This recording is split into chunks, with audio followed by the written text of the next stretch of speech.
Hi everyone. सो काफ़ी time के बाद मैं आप सभी के लिए लेके आई हूँ एक quick and easy bridal makeup tutorial. वैसे ये वीडियो एक ऑनलाइन क्लास से कम नहीं होगा बिकॉज हम इसमें बहुत सारी चीज़ें सीखने वाले हैं। मैं आपको टॉपिक बताना चाहूँगी। टॉपिक में मैं सिखाने वाली हूँ आई शेडो ब्लेंडिंग में दिक्कत आती है तो उसे कैसे ठीक करें, बेस ब्लेंड नहीं होता है तो क्या करना चाहिए, कॉन्टोर कैसे करना है, लिपस्टिक जो है वो प्रॉपर नहीं लगती तो उसे कैसे लगानी है। इसके अलावा भी बहुत सारी टिप्स मैं इस वीडियो में बताने वाली हूँ। एंड अगर आप पहली बार मेरी वीडियो देख रहे हैं तो मेरा नाम है कशिश जैन और मैं पीके मेकअप स्टूडियो सूरत गुजरात से हूँ। इस चैनल के माध्यम से आप बहुत सारी मेकअप सीखेंगे और देखेंगे भी, तो इस चैनल को अभी सब्सक्राइब करो और बेल आइकन दबाना मत भूलिएगा ताकि आप जो है मेरी वीडियोस बिल्कुल भी मिस ना करो। जल्दी से नोटबुक और पेन लेके बैठ जाइए ताकि आप है ना कोई भी पॉइंट मिस ना करें। और आप यहाँ पे देख सकते हैं बिफोर और ये ब्यूटीफुल सा आज आई मेकअप और बेस मेकअप हम सीखने वाले हैं। और आज का बेस मेकअप ऐसा आप सीखोगे कि जैसे मेकअप किया है लेकिन नहीं किया, आजकल वही तो चल रहा है। तो चलो शुरू करते हैं। सबसे पहले फेस को क्लीन कर लेना है। क्लीन करने के बाद आप कोई भी रोज वाटर अप्लाई कर दीजिए। फिर मैं यहाँ पे मॉइस्चराइजर अप्लाई कर रही हूँ। मेरी मॉडल की जो स्किन है वो काफ़ी ज़्यादा ड्राई है तो मैं यहाँ पे शॉपरेल का मॉइस्चराइजर यूज़ कर रही हूँ। अच्छा, जो भी प्रोडक्ट्स है वो आप मेरी वॉइस में सुन सकते हैं तो प्लीज़ मेरी आवाज़ जो है वो अच्छे से सुनिएगा। वैसे तो आप अच्छे से सुनते ही हो। मॉइस्चराइजर अप्लाई करने में आपको ये ध्यान रखना है कि बहुत ही अच्छे से ये स्किन में ब्लेंड होना चाहिए और थोड़ी देर आपको रुकना भी है मॉइस्चराइजर लगाने के बाद। देन हम यहाँ पे अप्लाई कर रहे हैं प्राइमर। अब प्राइमर का क्या रोल होता है मेकअप में, अपने मेकअप को लॉन्ग लास्टिंग और ग्लॉसी भी प्राइमर ही दिखाता है। हमें ऐसा लगता है महंगे हाइलाइटर खरीद लेंगे तो हमारा मेकअप ग्लॉसी लगेगा, ऐसा नहीं होता है। अगर आपका स्किन प्रेप में गड़बड़ है ना तो कभी आपके मेकअप में ग्लो आएगा ही नहीं। अब हम क्या करने वाले हैं, कंसील करेंगे। अभी आप जैसे कि देख सकते हो थोड़े से अंडर आईज है तो मैंने क्या किया है, मॉडल की स्किन से एक टोन डार्क शेड का कंसीलर लिया है। मैंने ELF का कंसीलर यूज किया है जिसका शेड है 10 न्यूट्रल और एक फ्लैट ब्रश की मदद से जहां जहां पे मुझे डार्कनेस लग रही है वहां पे मैं अप्लाई कर रही हूँ। मुझे माउथ एरिया पे और अंडर आइज में ज़्यादा लग रही थी तो मैंने वहाँ पे एक प्रोडक्ट थोड़ी ज़्यादा लगाई है और बाकी बहुत ही लाइट लगाई है।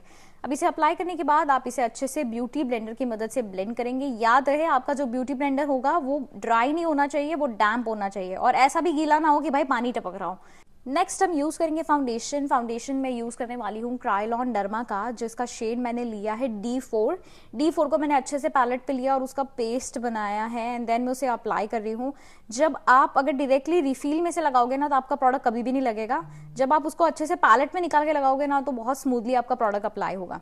मैं ना बहुत ज्यादा प्रोडक्ट नहीं लगा रही हूँ, थोड़ा थोड़ा ही लगा रही हूँ क्योंकि हमें वापस ब्लेंड भी करना होता है। क्या होता है ना, जब ज्यादा फाउंडेशन लग जाता है फिर उसे हम ब्लेंड करते हैं ना तो वो बहुत केकी सा और बहुत ओवर लगता है। तो आप जितना कम लगाएंगे उतना अच्छा लगेगा। आप देख सकते हो ब्लेंडिंग करना कितना इजी हो जाता है अगर आप अच्छे से इवनली लगाए और कम क्वांटिटी लगाए। तो यहाँ पे अगेन हम अच्छे से फाउंडेशन को ब्लेंड कर रहे हैं।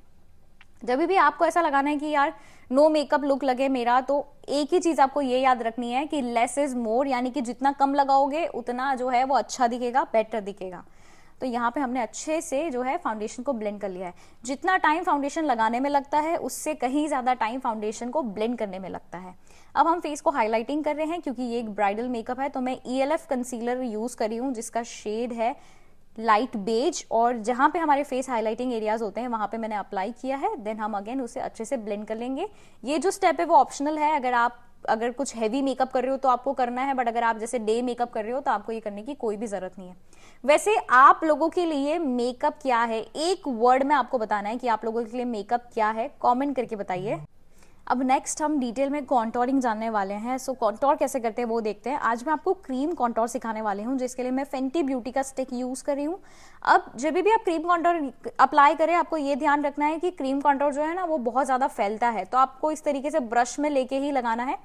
तो आपको ये याद रखना है कि आपका जो कॉन्टोर शुरू होगा वो होगा टॉप ऑफ द ईयर से और आपके आईज के आउटर कॉर्नर पे वो खत्म हो जाएगा एंड देन उसे ऊपर के डायरेक्शन में आपको ब्लेंड करना है। याद रहे कभी भी नीचे की तरफ ब्लेंड मत कर देना, तो आपका फेस जो है ना वो कॉन्टोर होने की जगह और ज्यादा बड़ा दिखने लगेगा। तो आपको हमेशा ऊपर की तरफ ब्लेंड करना है। देन यहाँ पे सेम प्रोडक्ट से हम नोज कॉन्टोर कर रहे हैं। अब मैं अप्लाई कर रही हूँ रेवोल्यूशन का ब्लश जिसे हम अप्लाई करते हैं चीक्स एरिया पे। चीक्स पे हमने अप्लाई कर दिया है। आप लोग देख सकते हो कॉन्टोर बहुत ही नेचुरल और सटल लुक दे रहा है और आजकल ब्लश का ट्रेंड ज्यादा है तो मैंने ब्लश ज्यादा लगाया है। अब यहाँ पे हम लूज पाउडर से सारा कुछ लॉक कर दे रहे हैं बिकॉज हमने बहुत सारी लेयरिंग्स लगाई है तो लूज पाउडर लगाना कंपलसरी है। और लूज पाउडर से क्या होता है, हमारा जो बेस मेकअप है वो एकदम क्रीज फ्री भी हो जाता है, बिल्कुल भी क्रीजिंग भी नहीं आती है। तो आपको लूज पाउडर लगाना कंपलसरी है। देन मैं यहाँ पे यूज करी हूँ वोजो का हाईलाइटर। जो भी हमारे हाईलाइटिंग एरियाज है वहां पे ही आपको ये हाईलाइटर अप्लाई करना है।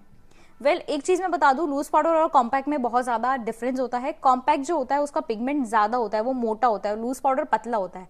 और लूज पाउडर का यूज हम करते हैं बेस को सेट करने के लिए, और कॉम्पैक्ट का यूज हम करते हैं टचअप करना हो, या आपको बेस को लॉक करना हो, या मैट फिनिश देना हो, तब आपको कॉम्पैक्ट यूज करना है। अब बेस मेकअप हमारा यहीं पे खत्म होता है। अब हम बहुत ही ध्यान से आई मेकअप को देखेंगे, बिकॉज आपको हर एक चीज अगर जाननी है तो आपको डिटेल में देखना पड़ेगा। और अगर आपको कोई भी चीज समझ नहीं आती है तो आप वीडियो को पीछे करके फिर से देख सकते हैं। आईब्रोज डिफाइन कर लेनी है। उसके बाद मैं यहाँ पे व्हाइट बेस यूज करी हूँ। व्हाइट बेस यूज इसीलिए किया जाता है ताकि हमारे जो भी आई शेडो के कलर्स हो वो उठ के दिखे। सो एक फ्लैट ब्रश की मदद से मैंने अच्छे से व्हाइट बेस अप्लाई कर दिया। अब मैं यहाँ पे शुरू कर रही हूँ एक ऑरेंज कलर के आई शेडो से। क्या आप लोग जानते हो कि मैं आई शेडो में ऑरेंज कलर से ही क्यों शुरू करती हूँ? अगर आप मेरे वीडियोस काफी टाइम से देख रहे होंगे तो आपको पता होगा, तो कमेंट जरूर करिएगा। सो यहाँ पे मैंने अप्लाई किया है सबसे पहला कलर ऑरेंज। ऑरेंज एक ऐसा कलर है ना जो सभी आउटफिट के साथ अच्छा लगता है, तो मैं ऑरेंज से शुरू अक्सर करती हूँ। बट और भी बहुत से रीजंस है जो मैंने पहले वीडियो में बताए हैं कि मैं ऑरेंज से क्यों शुरू करती हूँ। फिर मैं यहाँ पे कार्निवल का पैलेट यूज करी हूँ, जिसमें से मैंने एक डार्क पिंक कलर का आई शेडो लिया है, जिसे सिर्फ और सिर्फ हमने आउटर कॉर्नर पे अप्लाई किया है। प्लेसमेंट आपको ध्यान देना बहुत जरूरी है। लाइट कलर्स जो है वो क्रीज लाइन के ऊपर जा सकते हैं, बट जो डार्क कलर्स है वो क्रीज लाइन के ज्यादा ऊपर नहीं जाने चाहिए। और आई शेडो में हम जितने छोटे ब्रशेस का यूज करेंगे उतने अच्छे से हमारा कलर लगेगा भी और ब्लेंड भी होगा। अब मैंने मरून कलर का आई शेडो आउटर कॉर्नर पे लगाया है। आप लोग हमेशा ये ध्यान देना कि आपके जो डार्क कलर्स होंगे ना वो या तो आउटर कॉर्नर पे आएंगे या तो क्रीज लाइन पे आएंगे। अब ये 3 कलर्स लगाने के बाद हम कट क्रीज बना रहे हैं, जिसके लिए आप कोई भी कंसीलर का इस्तेमाल कर सकते हैं। और जो ब्रश होना चाहिए वो एकदम फ्लैट होना चाहिए, क्योंकि अगर ब्रश अच्छा होगा ना तो कट क्रीज आपकी बहुत अच्छी बनेगी। और एक और चीज है, आप जितनी प्रैक्टिस करोगे ना उतना परफेक्ट होते जाओगे। तो जब भी आप प्रैक्टिस करो ना, वीडियो सामने रखो एंड देन प्रैक्टिस करो और देखो फिर कोई पॉइंट छूटता है या नहीं। फिर ब्यूटी ब्लेंडर से मैंने उसे अच्छे से सेट कर लिया है ताकि जो भी एक्स्ट्रा प्रोडक्ट हो वो ब्यूटी ब्लेंडर में आ जाए। अब हल्का सा मैं ना ब्लैक कलर का आई शेडो ले रही हूँ, जिसे सिर्फ और सिर्फ हम आउटर कॉर्नर पे लगा रहे हैं। बहुत हल्का, ज्यादा नहीं लेना है आपको, क्योंकि क्या होता है ना, ब्राइड्स ब्लैक कलर देखती है तो बोलती नहीं हमें ब्लैक्स नहीं चाहिए, तो इसलिए मैंने बहुत कम लिया। फिर मैं यहाँ पे गोल्डन कलर का आई शेडो ले रही हूँ, जिसे हम सिर्फ और सिर्फ आईबॉल एरिया पे प्लेसमेंट कर रहे हैं। आईबॉल यानी कि बीच वाला एरिया, और आगे वाले एरिया को हम बोलते हैं इनर कॉर्नर। सो सिर्फ बीच में मैंने जो है गोल्डन कलर का आई शेडो लगाया है, और आगे यानी कि इनर कॉर्नर पे हम लगा रहे हैं एक बेज कलर का आई शेडो। मैं इसीलिए बेज कलर का आई शेडो लगाती हूँ क्योंकि ये लगाने से ना आंखें बहुत बड़ी लगती है।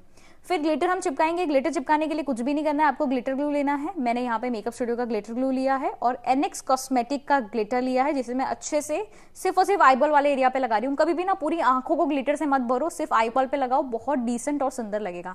एंड गाइज, अगर इसमें से कोई भी प्रोडक्ट आप बाय करना चाहते हो तो लिंक ऑलरेडी डिस्क्रिप्शन में है, एक ही लिंक डाली है, वहां पे आपको सभी तरीके के प्रोडक्ट्स वो भी रियल मिल जाएंगे। सो यहाँ पे हमने लगा दिया। अब सबसे इंपॉर्टेंट पार्ट है ये लाइनर वाला पार्ट। कल लाइनर के लिए मैं लिक्विड लाइनर का यूज कर रही हूँ और मैंने अप्लाई किया है यहाँ पे विंग आई लाइनर। लाइनर लगाना बहुत इजी है। अगर आपको डिटेल में लाइनर लगाना सीखना है तो मैंने पीछे पुराने वीडियोस में मैंने काफी बार लाइनर सिखाया है। एंड एक और चीज गाइज जो मैं अनाउंस करना तो मेरे दिमाग से में, तो मेकअप सिखाने लगे ना तो मैं सब चीजें भूल जाती हूँ। मैं फिर से 26 अक्टूबर को लाइव आने जा रही हूँ यूट्यूब पे, और ये लाइव में एक बहुत बड़ा सरप्राइज भी देने वाली हूँ। तो 26 अक्टूबर का लाइव बिल्कुल भी मिस मत करना, 3 बजे लाइव आऊंगी। सो हमने दूसरी तरफ भी लाइनर लगा दिया है। अब मैं यूज करी हूँ मेरा सिग्नेचर काजल, टर्कोइज कलर का काजल, जिसने मुझे एक नई पहचान दी है इस काजल ने। फिर मैंने काजल लगाया और हम लोग डबल विंग लाइनर यहाँ पे करने जा रहे हैं। और डबल विंग लाइनर भी मैंने लिक्विड लाइनर से ही बना लिया है। और इनर कॉर्नर पे भी मैंने सेम जो है वी लाइनर बोला जाता है उसे, तो इनर कॉर्नर लाइनर भी मैंने क्रिएट कर लिया है। Double wing liner in detail मैंने सिखाया है, आप मेरे शॉर्ट्स वीडियोस भी चेक कर सकते हैं। और अगर आपको सिर्फ और सिर्फ डबल विंग सीखना है तो वो आप मेरे इंस्टाग्राम पे भी चेकआउट कर सकते हैं। मेरे इंस्टाग्राम आईडी है कशिश जैन 613। लैशेस लगाने के बाद मैंने इनर कॉर्नर पे भी हल्का सा 2वे जेल लगा के ग्लिटर लगाया है, ताकि सारा अटेंशन जो है वो आंखों पे ही जाए। जो लैशेस मैंने लगाई है वो है एनएक्स कॉस्मेटिक की नंबर 2। आप लोग मुझे कमेंट में जरूर बताना कि आपको ये आई मेकअप कैसा लगा और पसंद आया, तो प्लीज रेड हार्ट जरूर कमेंट करना। अब लिपस्टिक लगाना एक बहुत बड़ा चैलेंज है, तो लिपस्टिक में मैंने क्या किया ना, सबसे पहले ना मरून कलर का आई शेडो लिया है। आई शेडो लेके मैंने बॉर्डर क्रिएट की है, क्योंकि लिप लाइनर में क्या होता है ना, हमेशा बॉर्डर इधर उधर हो जाती है। अगर आप आई शेडो से बॉर्डर बनाओगे ना तो आपका अगर थोड़ा सा लाइन बाहर भी आ जाए ना तो आप उसे ईजिली रिमूव कर सकते हो। फिर मैंने यहाँ पे एक मरून कलर की लिपस्टिक ली है जिससे मैं सिर्फ और सिर्फ बॉर्डर पे अप्लाई कर रही हूँ। ये लिप शेड मुझसे ना काफी सारे लोग बोलते हैं मैम आप कौन सी लिपस्टिक लगाते हो, लेकिन असल बात ये होती है ना कि मैं एक ही लिपस्टिक में यानी एक ही लिप्स पे 2 से 3 शेड्स लगाती हूँ, तो बताना मुश्किल है कि कौन सा कलर मैं लगाती हूँ। तो सबसे पहले मैंने क्या किया, बॉर्डर पे जो है मैंने मरून कलर दिया और बीच वाले एरिया में ना मैंने मैक की पिंक कलर की लिपस्टिक लगाई और आप लोग देखो क्या ही लग रही है लिपस्टिक शेड। तो आप लोग मुझे बताना आपको ये पूरे मेकअप में base makeup, eye makeup, lipstick क्या सबसे अच्छा लगा, मुझे कमेंट जरूर करना। और वो मत भूलना मैंने जो पूछा है कि आपके लिए मेकअप क्या है, एक शब्द में, ठीक है। तो जल्दी मिलूंगी नेक्स्ट वीडियो में, इससे भी अच्छा, इससे भी बेहतरीन। तब तक इस मेकअप की प्रैक्टिस जरूर करना, क्योंकि प्रैक्टिस नहीं करोगे ना तब तक कुछ भी नहीं आएगा। सो सी यू एवरीवन, टेक केयर।